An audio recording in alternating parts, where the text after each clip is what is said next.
Welcome to the last breakfast. Please enjoy the video. You begin by shaping the bolt spine. Cut a 30 cm by 8 cm trapezoid and score fold lines at 1 cm intervals so edges sit crisp. Use a ruler and pencil to mark the lightning zigzag pattern, then cut along the pattern with slow, controlled passes of the craft knife.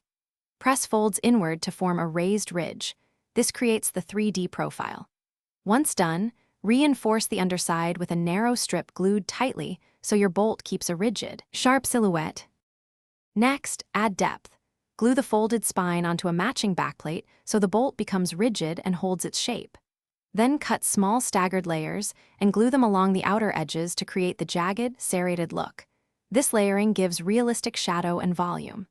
Make sure to sand or scrape any rough corners and seal seams with thin hot glue beads to prevent peeling. As you work, keep checking the silhouette against a reference to maintain the bolt's dramatic, lightning-like proportions.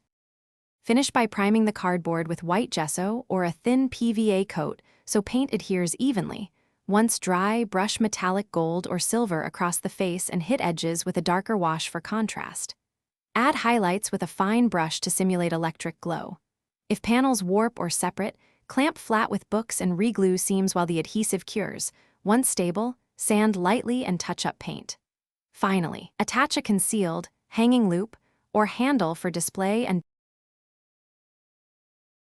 Thanks for watching. If this was helpful, leave a like and consider subscribing. See you next time.